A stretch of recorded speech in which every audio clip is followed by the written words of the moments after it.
শহীদ রাষ্ট্রপতি জিয়াউর রহমান স্বাধীনতার ঘোষক, আর তিনি যদি স্বাধীনতা ঘোষণা না করতেন তাহলে আজকে দেশের মানুষ স্বাধীনভাবে চলতে পারত না। ৭ নভেম্বর উপলক্ষে আয়োজিত শোভাযাত্রায় এসব কথা বলেন বিএনপির জাতীয় নির্বাহী কমিটির সদস্য অধ্যাপক রেজাউল করিম। সোমবার সকালে নারায়ণগঞ্জের কাঁচপুর নতুন বাস টার্মিনাল থেকে শোভাযাত্রা শুরু হয়।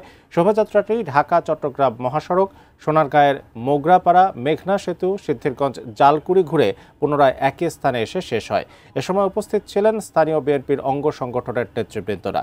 গাড়িবহর শোভাযাত্রার আগে রেজাউল করিম বলেন, দেশ স্বাধীন হলেও এখনও দেশের বিরুদ্ধে গভীর চক্রান্ত হচ্ছে। চক্রান্ত রুখে দিতে সকলকে ঐক্যবদ্ধ থাকতে হবে। এ সময় তিনি জানান, কেউ দলের নাম ভাঙিয়ে কুকর্ম করলে তাদের বিরুদ্ধে কঠোর ব্যবস্থা নেওয়া হবে।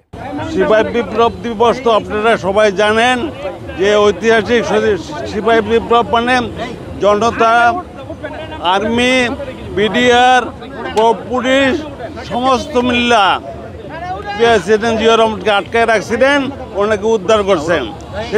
সেই জন্য আজকে আমরা সেই দিবসটা পালন করে আসতেছি, সেই ৭৭ থেকে তোরা।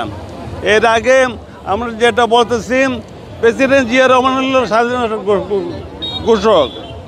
উনি যদি স্বাধীনতা ঘোষণা না করতেন তাহলে দেশের কী অবস্থা হয়তো জানি না। আজকে যেদিন ঘোষণা করেন উনি, সেই দিন উনি বলছে আমি মেজর জিয়া বলছি, সমস্ত বাংলাদেশের মানুষ জানেন।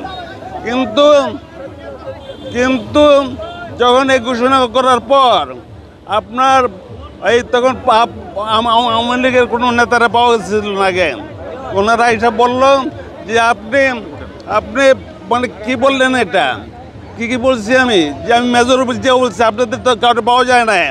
তখন বললো যে ঠিক আছে আমরা আসছি, আপনি বলেন। আমি বলবো কেন, আমি সৈনিক, আপনারা বলেন।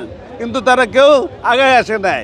তখন মেজর জিয়াকে শুধু এটুকু বললো যে আপনি বলেন যে আমি শহীদ শেখ মুজিবুর রহমানের পক্ষে বলছি। এটুকু বুঝতে পারেন যে তাদের সাহস কতটুকু, সেটা আর কি।